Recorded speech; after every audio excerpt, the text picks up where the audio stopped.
Welcome to another edition of the Dental Today podcast. Thank you for stopping by. This is brought to you by Labmediatv. My name is Hezekiah Morales, and here we go.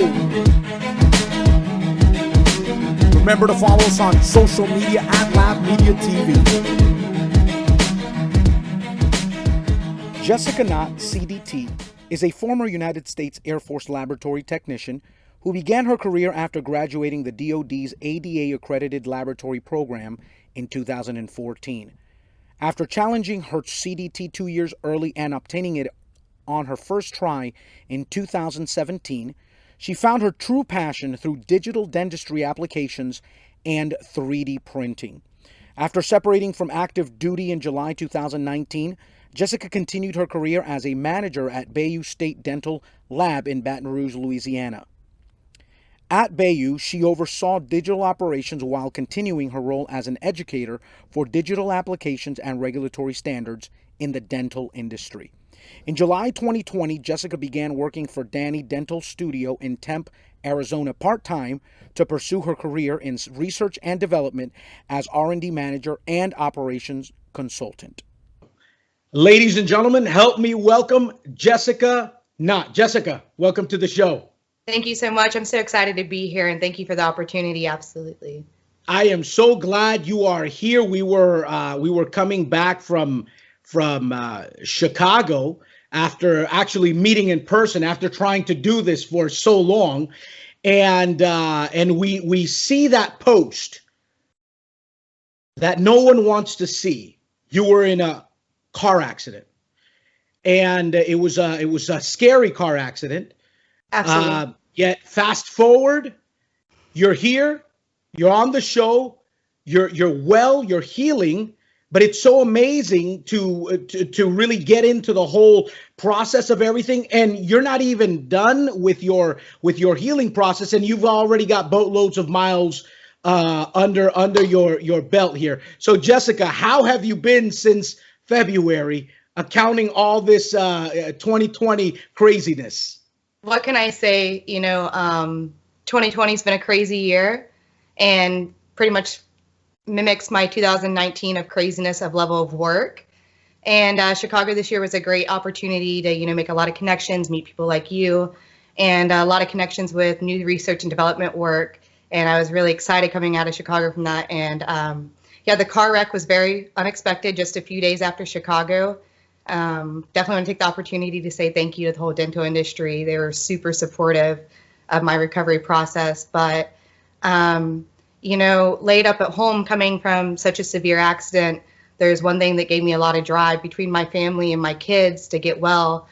Education to this industry, research and development.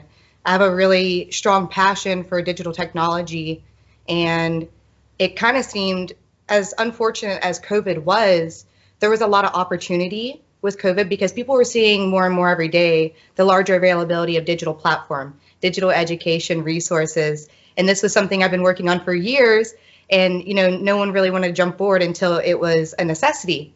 And laid up at home in a wheelchair, I'm like, well, I'm not going to miss this opportunity to be a part of it, the growth of this industry and the change, and to hopefully lead some people in the right way of the industry. So it's been a crazy 2020, but I'm excited to tell you kind of all about it and what I've been up to. So again, I am just inspired by your strength, your resolve, your tenacity, your resilience in the midst of all this. Again, this car accident, I was looking at the posts, it was almost instantaneously right after Chicago. It was just a few days after, yes. It was the following Friday from Chicago. Right, and it was right there. We were coming back, and I was, I believe I was with my wife when I was scrolling into the Facebook and the messages, and I saw the pictures. I was like, oh my God, this can't be happening, right?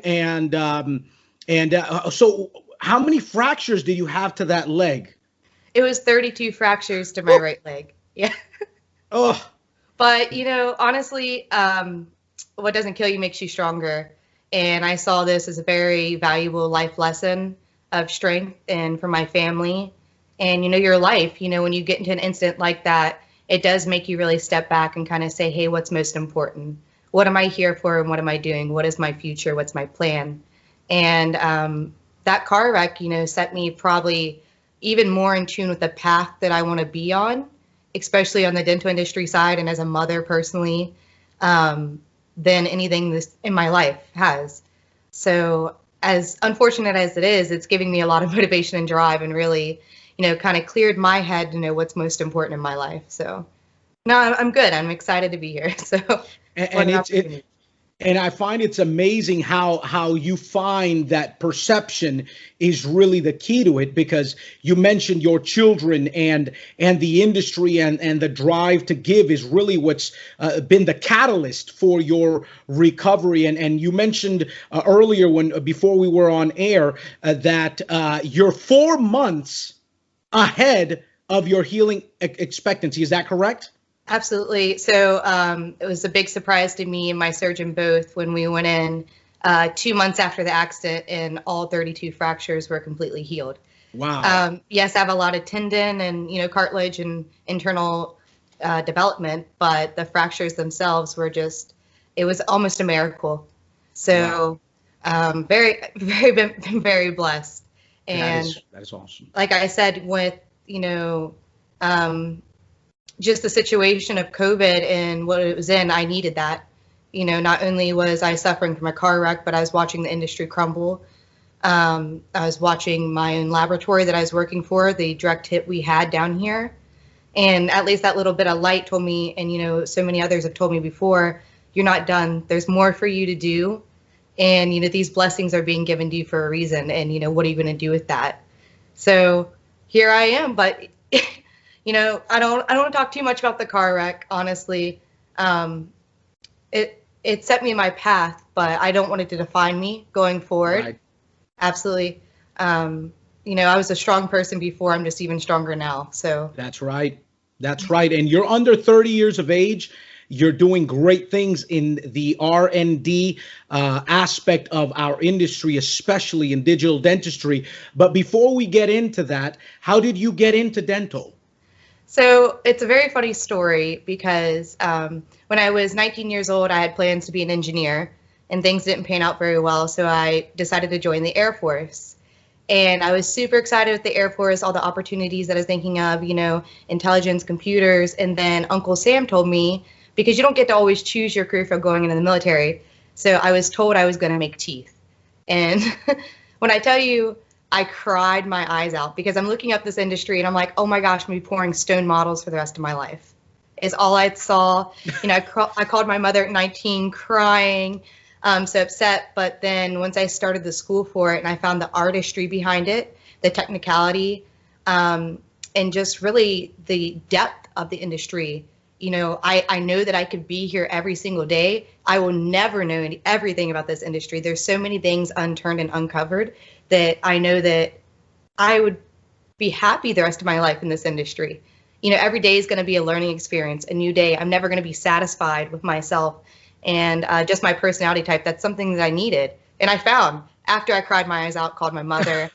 So I actually graduated in 2013. I was 8 months pregnant with my first child from Fort Sam Houston. It's an ADA accredited dental laboratory technology program. And from there, I went to Keesler Air Force Base, where I worked for, I actually worked in the continuation program from that ADA, which is an 18-month on-the-job training. And in that facility, I was working for about 48 doctors, which included 7 specialties across the board, and also with a 2-year AEGD program with a 2-year fellowship of research attached to it. So what an opportunity, just coming fresh from school, full of knowledge and drive and learn, and to be placed clinically in that atmosphere for a laboratory. We consisted of about 15 people at that time in 2013. That was my first year into dental. So the military really provided me that opportunity of high-level education, and not only just that basis of education, but a full-time career position and an opportunity that some people could only, imagine and never even be able to achieve or be into. So with my time there, learning to be a technician, I did well, I will say. I had a lot of great educators there, even on-site leadership and our civilian staff and our prosthodontist. It's really nice working in an atmosphere where we're not always worried about the dollar figure behind the treatment of the patient. We were always concerned with what was the best treatment plan, or what was going to be best for that patient. We didn't really look at it, what could they afford? And for me, that means I got to learn those fundamental processes. And at a certain point, it started getting quite a bit overwhelming. This is a lot of doctors. Unfortunately, in the military, we lose a lot of our staffing quite frequently with change of duty station and other deployments and other aspects of our job outside of the laboratory. So for me, I was always looking to try to find solutions. How do I improve? Where do we go from now? We're not going to get the manning that's unreliable in the military because of just all of our responsibilities. And I found that through digital technology with CAD/CAM. And that was my first experience, was on the CEREC side with my doctors on staff and learning, and they kind of messed with it a little bit here and there. But once I started supporting it on the laboratory side, it's kind of that demand and supply. Well, if I want to produce a digital supply, I have to raise that demand on my doctors. So working clinically with my doctors, not only training myself, but sitting with them and training them and learning and educating each other every day on a clinical and laboratory process. I was able to get a lot of great achievement, and with the team that we had in the military, I mean, from 2013, from when I left in 2019, I'm telling you, we had a small CAD/CAM closet, and when I left in 2019, we actually had a CAD/CAM laboratory with eight positions and seats, including that this laboratory wasn't meant for laboratory technicians. It was actually built in the clinic for same-day dentistry for doctors and for assistants and laboratory support. So separate from that analog laboratory. And, it's amazing just in that short amount of 6 years, from the CAD/CAM closet of a CEREC MCXL with one PC to a full laboratory. So that was my personal experience with digital technology, and that research fellowship that we had there as well. And the doctors, each resident, I was supporting the research work as well. I was really learning more and more about, these processes and how do we select, the right processes for us? What's going to be validated? What's going to work for the patient? Everyone has a process, right? But what actually works clinically? And from the laboratory, a lot of times we don't get to see that. We hear from the sales rep or the team, hey, this is great. Your doctors are going to love it. And then guess what? It doesn't work, and because there's not that continuation of training and education on the clinical side as well for those processes. So that's what I learned most working with the military in conjunction with their AGD2 there, and also the other specialties that we supported. And right before I left, I made a big leap in my career, and I did my first lecture experience in being an educator. And I did that in conjunction with our maxillofacial prosthodontist, Dr. Travis Bellici at Keesler Air Force Base. And when I say I'm a nervous speaker, that is an understatement. But he was able to kind of groom and mentor and lead me to those qualities, and he knew that I had the knowledge. It was just about how do I relay that information to a crowd so they understand as well. How do I take, this amazing opportunity that I've been given and share those experiences with others? How do we give back? And I always say this, all the time. Every single restoration that I did in the military, all the research work, all the education work that we did for those doctors, that is paid for by taxpayers' dollars. So why would I not want to give that information back? It's not meant for us to be kept. That's why things like the Air Force Manual have been, that laboratory Bible for so long. And I just love having that educational opportunity and to link the two from the civilian and the government sector and kind of combine it into one. So that was my experience in the military. And my very last day I left was that lecture I did at Fun in the Sun last year in 2019 with Dr. Travis Bellici, and I did it over 3D printing and industry changes, because my last year in the military, I became kind of obsessed with 3D printing. It was so new, and I kept seeing all the processes, especially in the clinical side, and I wanted to know everything about it. So 2018, 2019, in between about 422 CE hours and hands-on actual 3D printing experience with the support of course, my squadrant and my maxillofacial prosthodontist. I was able to lecture over 12 different printing platforms and about 70 materials in an hour and a half to the whole Dental Technician Society of Louisiana, Mississippi. And that was a stepping stone for me, just personally. You know, the day I left the military, I was lecturing at 9 o'clock in the morning wearing full service dress in the military, and by the afternoon I was wearing civilian clothes, you know, standing with Dent Supply Store in a Ivoclar, Noac Dental Supplies, and just saying, hey, I'm Jessica, not Sergeant Knott. So that was just last year.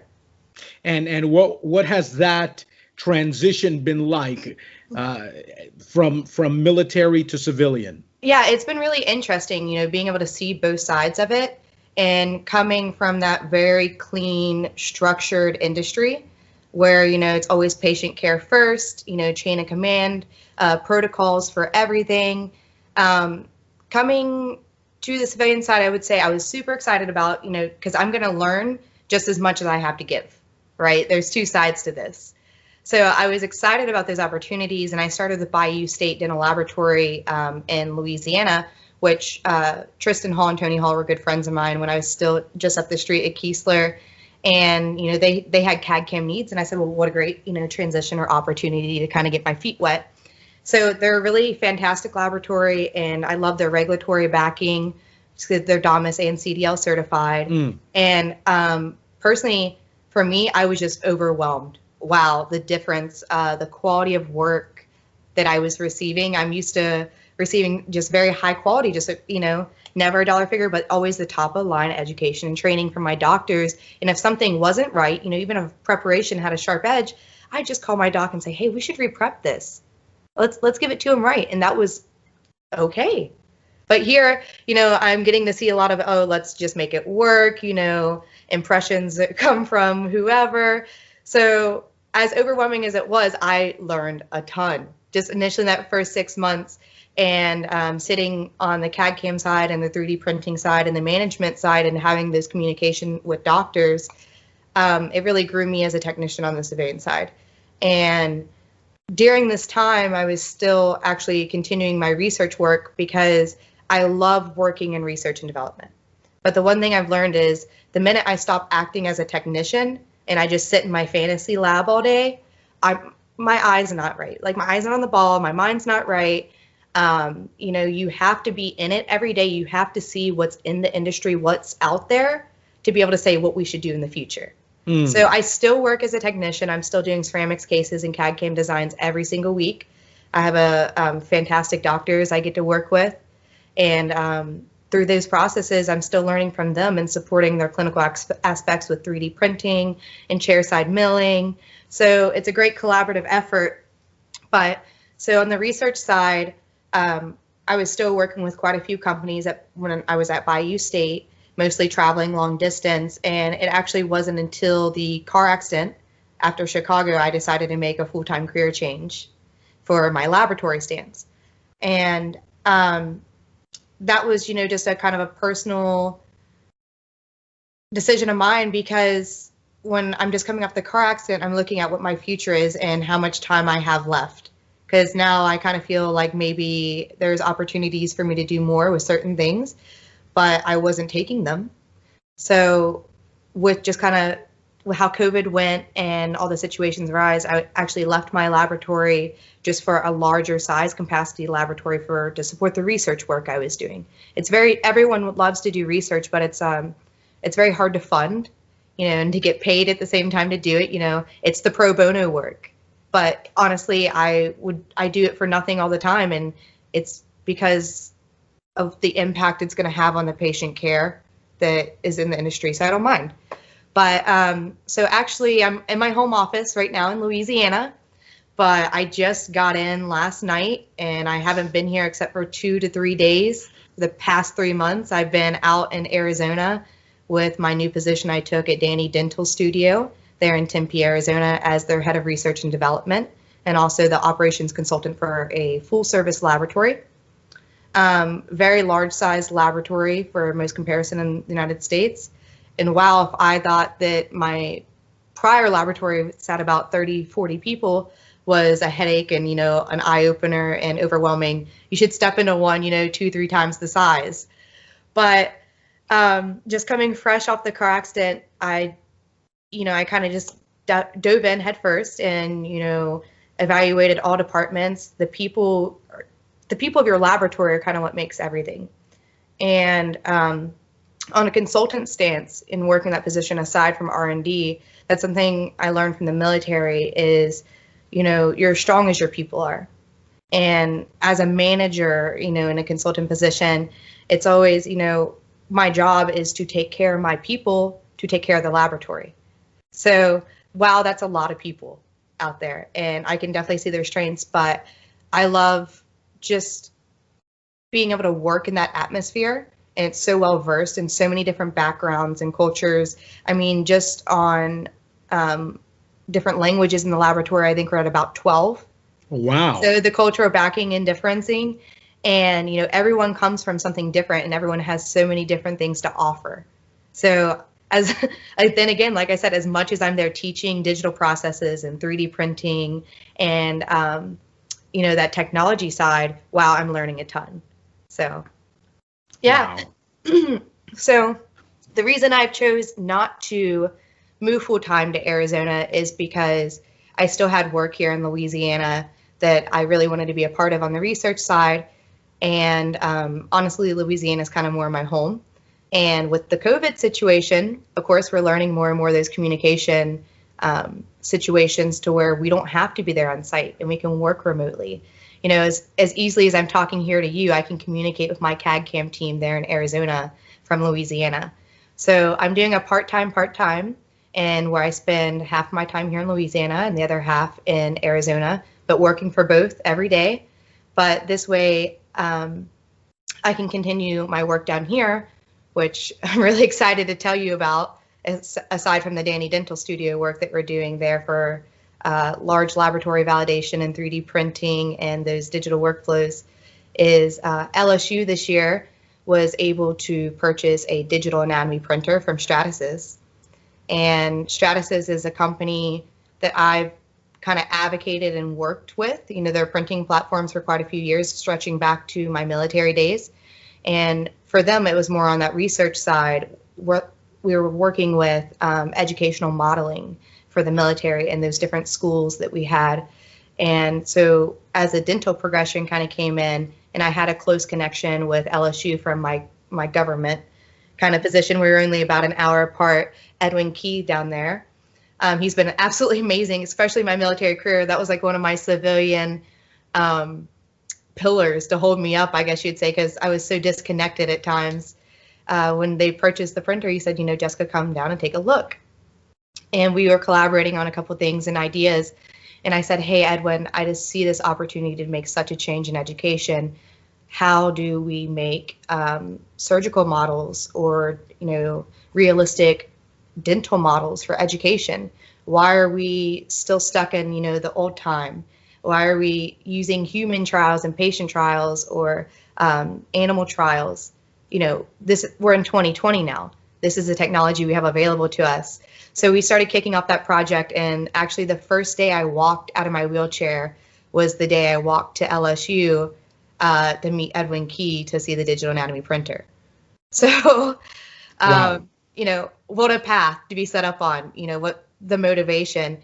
And all along this time, as I'm there working with them and, coming up with, our protocol and what we're going to be doing, over these next few years to kind of achieve these bigger education goals, I was wondering, well, how are we going to relay this information? Are we going to do it? Are we going to do it in a publication form? Are we going to do it in black and white paper? Here we are again. We're in 2020. Mm-hmm. What's the future of this industry? We've already seen a huge impact just with the COVID situation and the lack of that hands-on experience. It's gone. Everyone has to remote into the PC, which is great, but they take your mouse, they do what or you're stuck on a screen share. Where do we start integrating that on a digital level, with all this great research work that we're doing? So that's been kind of that was my plan for the last 3 months was, achievably, how do I tie this all together? When things come back out right, all this work I'm investing so much time into, and, multiple others in the industry that are supporting me with their research work and vice versa. What's the future for us? What is the future in education? What is it? It's really up for question, with a lot of other speakers and KOLs for different industries. This past February, right before Chicago, I was with Ivoclar, and, here I was with their new 3D printer, their ceramic system, their new mill systems. And I was really excited about the educational opportunity I was going to do in Amherst this summer. Well, who knows when that's going to be? We were all impacted by COVID on a different level. And the first thing to go in those cuts is going to be those extra expenses, which unfortunately is education. So I was super excited to find a potential education platform that I thought might be the solution for me. And this was in Chicago, just like I met you in Chicago at the White Peaks kind of ceremony after party there.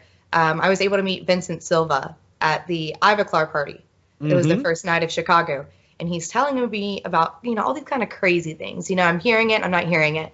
But, what stuck out to me the most was his structure for digital technology, because something, everyone comes to me, Jessica, how are you so progressive? How do you do, 3D printing and CAD CAM on such a high level, high level?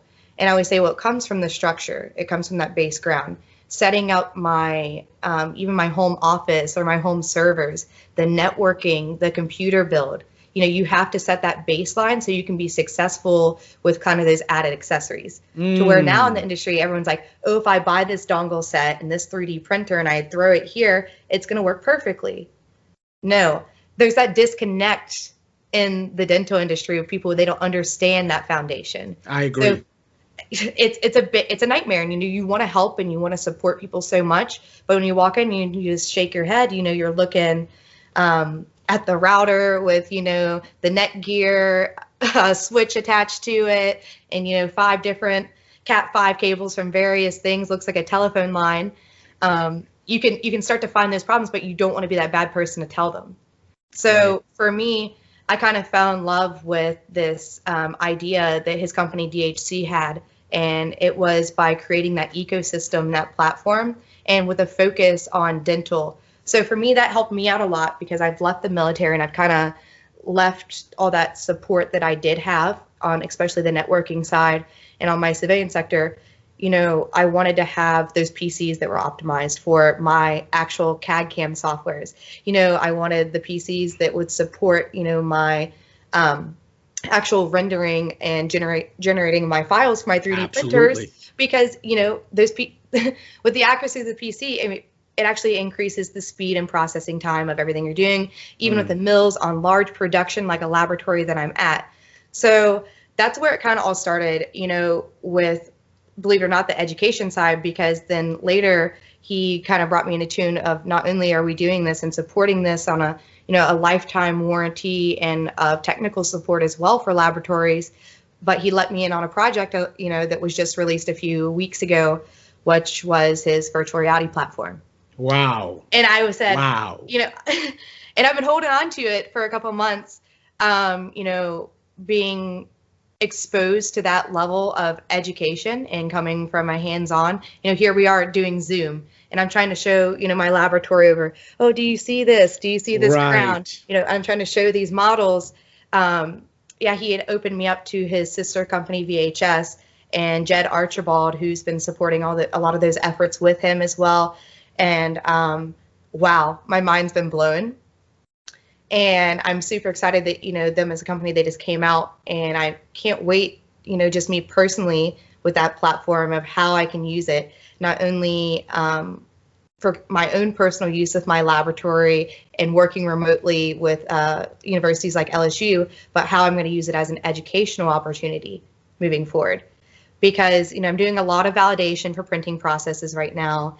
And, I don't know if you've seen the video of August de Oliveira with the virtual reality platform, but here he is kind of, just giving those little glimpse videos where he's throwing like 3D printers around into his little VR platform, which is the same one from VHS. And I'm just like, what is the future? You know, what are we moving to? And I really believe this is a great option for us. Not only is it going to be a cost savings, but when it comes to the future of what we're doing, those hands-on opportunity. Think about actually doing a preparation of teeth in a virtual platform and having those resistance give. And so not only now am I focused on kind of the 3D printing aspect of education and those modeling and recreating realistic structures, but also on the virtual side of it for when you can't always be in contact. So like I said, and this has all happened since Chicago this year. And then of course, as much as I love all these, you know, really large 3D printing platforms, the work that I get to do with Carbon at my large laboratory there in Tempe, Arizona, and then also kind of Stratasys down here at LSU, where I felt like I was falling short personally was the support for my doctors and clinicians. You know, how do I support them as an educator? And I started kind of getting more into Oh my God, sorry about that. Go ahead. I started looking for those clinical solutions for 3D printing and milling solutions. And I've always had kind of my favorites. There's a lot of great validated subtractive solutions there for clinical, you know, using milling solutions chair side. But the printing side has been a bit unstructured. And especially on the clinical side, there's a lot of practices that I've been concerned with the safety of patients because you know, the education kind of stops there at dental laboratory. You know, unless you have these other clinicians that are kind of rising to the top, you see, you know, these past few years trying to get that that education out there and more awareness, but you want to make sure they're getting the right thing. And the validation of materials, safe processes, you know, this is something we know so well in the laboratory. You know, we're always, as a class 2 medical device manufacturer, we're aware of, you know, what works and what does not.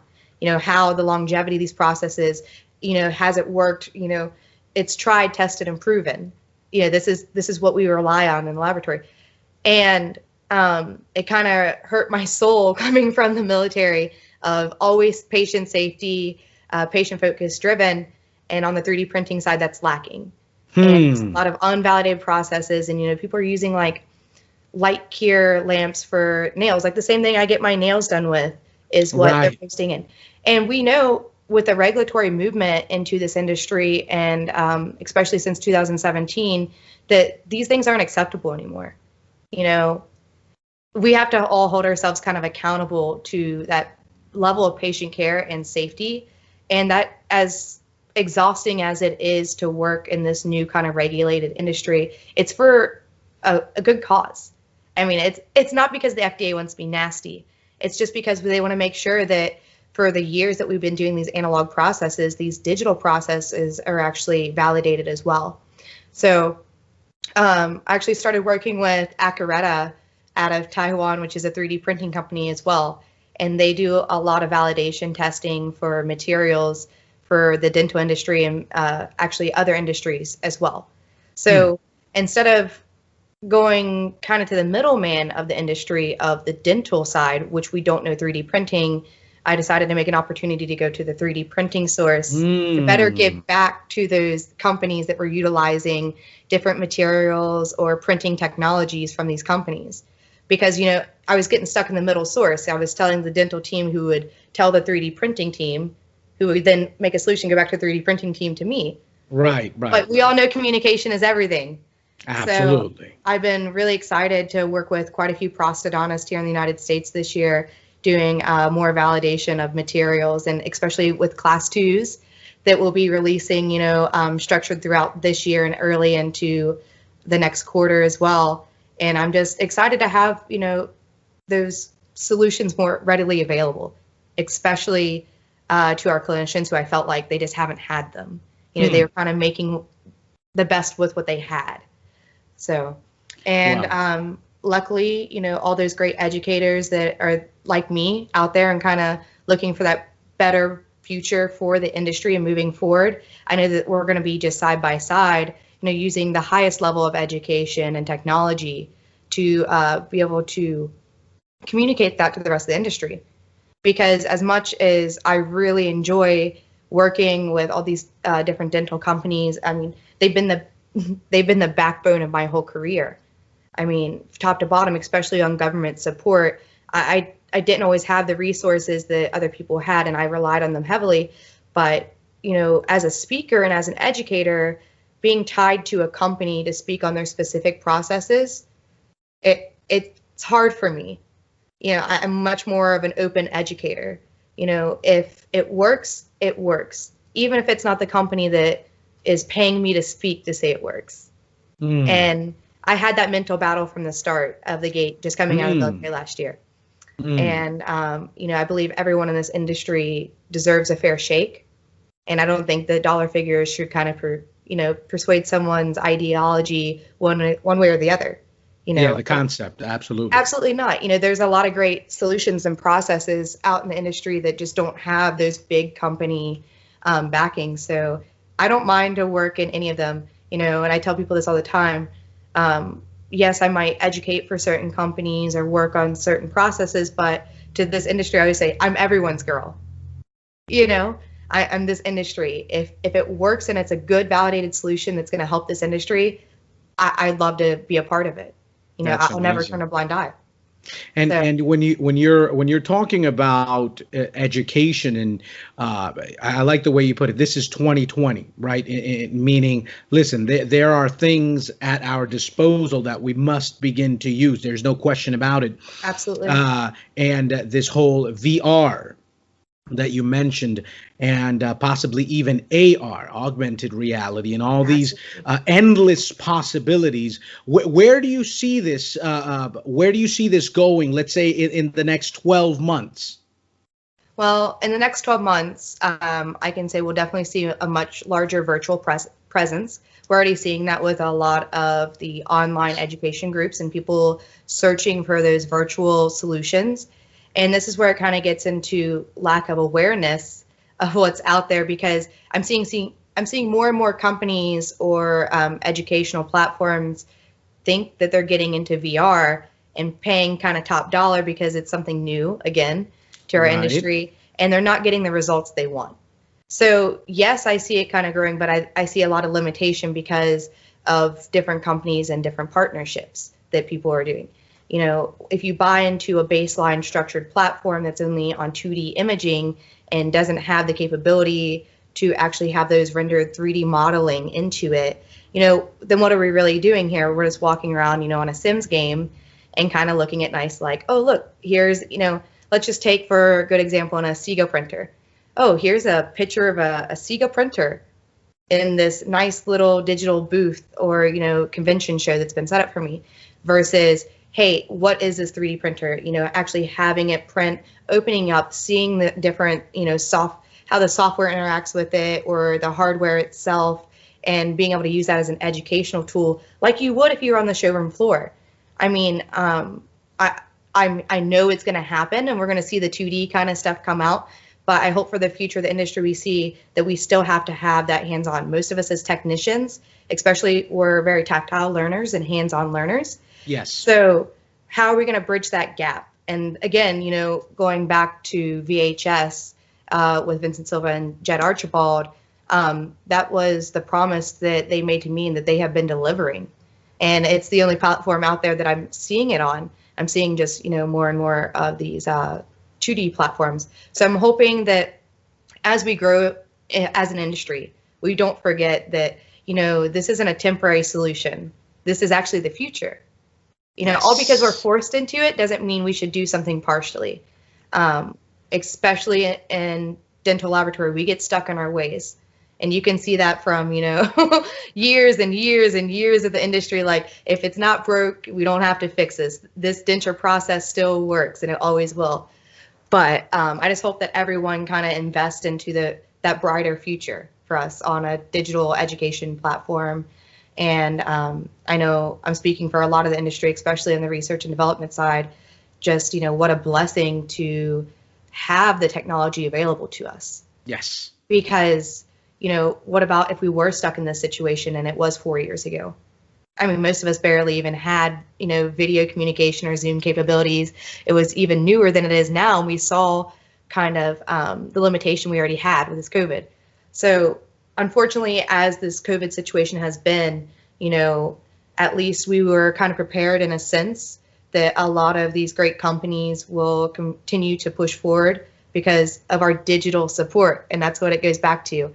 And I'm happy to be a part of it, and there's a lot of great people in the industry I'm getting support from to work with that make me a better technician every day, and so as I continue to grow as a technician, like you said, I'm below 30 years old. I don't know everything. I just hope that I can provide great solutions for the industry, and that's what it's all about. So it was amazing, the word choice. You said the people in the industry make me a better technician. The technology is just a tool, Absolutely. But certainly the connections with the right people and the right attitudes and the right visions, I believe, is certainly what's pushed our civilizations forward. And in this moment, this crucial pivoting moment of communication, even in this time, I believe is paramount for us to understand what you just said. That was a very deep concept you just shared. And we really appreciate your time that you were with us here, Jessica. What an amazing story. What an amazing process that you've had. When are we going to be able to see you next? What projects do you have online coming up where we can see you, listen to your keynote? Let me know. Let Absolutely. us know. Yeah, coming here forward, I'm going to have the availability to do a lot of virtual. So we'll be seeing that in the next coming months, and I can't wait to kind of share those and put those out there to show you some of the research work that I've personally been working on. So, and I can't wait to hear, just everyone else's story and what they've been able to come up with on their own, because I know, like me, probably a lot of people are saying, hey, this is the digital path, So I can't wait to see coming out of this year where we're going to be at, because I know it's going to be just levels and years ahead of last year. So, but thank you so much for having me and for your time and just for the opportunity. Oh, we appreciate you coming on and making time. I believe it's very important for us to hear what's going on in the industry from different professionals, great professionals as yourself. Again, you're under 30 years old, yet you have so much to offer and so much more to give these upcoming years and the development of technology and all this. So we appreciate that. Ladies and gentlemen, whether you're listening to this on a podcast or you're watching the video, the links are going to be in the description where you can follow Jessica, send her a message. You can follow her work, follow her research. We are very privileged in this industry to have people as you that are strong and resilient and keep moving forward. Jessica, once again, thank you so much for being on the show. Thank you so much. Ladies and gentlemen, till next time, this has been the Dental Today podcast.